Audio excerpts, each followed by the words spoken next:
విశాఖలో బాక్సైట్ రగడ మళ్లీ రాజుకుంటుంది. బాక్సైట్ తవ్వకాలపై గతంలో గిరిజనుల నుంచి వ్యతిరేకత రావడంతో వెనకడుగు వేసిన ప్రభుత్వం తవ్వకాలు చేసేందుకు మరో మార్గాన్ని ఎంచుకున్నట్లు తెలుస్తోంది.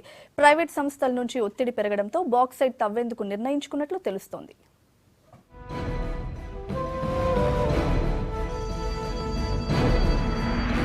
ఏపీలో బాక్సైట్ ఇష్యూ మళ్లీ తెరపైకి వస్తోంది. బాక్సైట్ పై మమకారం చంపుకొని సర్కార్ తవ్వకాలు చేపట్టేందుకే నిర్ణయం తీసుకున్నట్టు తెలుస్తోంది. గిరిజనుల నుంచి వ్యతిరేకత రావడంతో మరో రూట్లో బాక్సైట్ తవ్వకాలకు ప్లాన్ చేస్తున్నట్టు తెలుస్తోంది.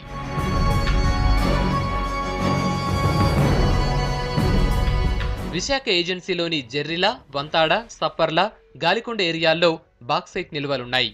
వీటిని తవ్వేందుకు గతంలో ప్రభుత్వం ప్రయత్నాలు మొదలుపెట్టింది.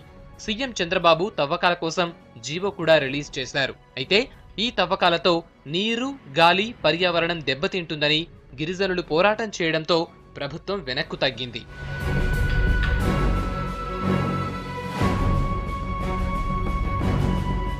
బాక్సైట్ తవ్వకాలపై ప్రైవేట్ సంస్థలతో ఒప్పందం చేసుకోవడంతో ప్రభుత్వంపై ఒత్తిడి పెరుగుతోంది. దీంతో బాక్సైట్ తవ్వకాలు చేసేందుకు నిర్ణయించుకున్నట్లు తెలుస్తోంది. ఇందుకోసం మరో కొత్త రూట్ని ఎంచుకుంది.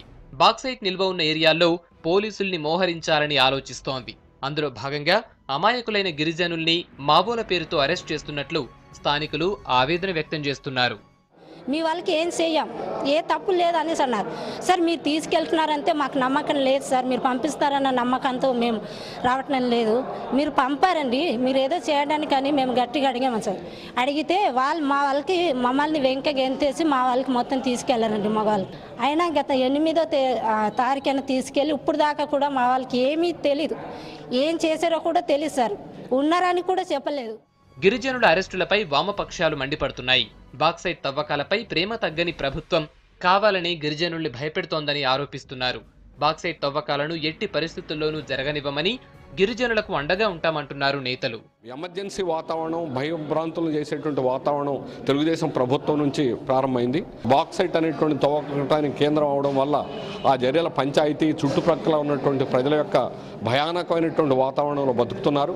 అందువల్ల ఈరోజు ఇట్లాంటి అక్రమంగా కేసులు పెట్టారు. సెంట్రల్ జైల్లో ఉన్నటువంటి వాళ్ళ మీద పెట్టిన వాళ్ళు అందరూ కూడా ఇందులో మావోయిస్టులు ఎవరు కూడా లేరు, ప్రజాప్రతినిధులు. అంటే నాయకుల్నే మేము అరెస్ట్ చేసి మా ఇష్టం వచ్చినట్టు చేయొచ్చు, రేపు జనభూమి ఉంది ఏం పర్వాలేదు మేము వాళ్ళ జనభూమి దగ్గర తీసుకొస్తాం అని చెప్పి జనభూమికి ఎలాగో ప్రజలు వస్తారు. పోలీసులు వెళ్ళి ముందు అరెస్ట్ చేయాల్సినటువంటి అవసరం ఏంటి? అక్రమంగా తీసుకెళ్లిన తర్వాత 3 రోజుల దాకా ఎక్కడున్నారో కూడా తెలియదు. గిరిజనుల అరెస్టులతో మరోసారి ఏజెన్సీలో టెన్షన్ నెలకొంది. ఎప్పుడు ఏం జరుగుతుందో తెలియక గిరిజనులు భయంతో వణికిపోతున్నారు.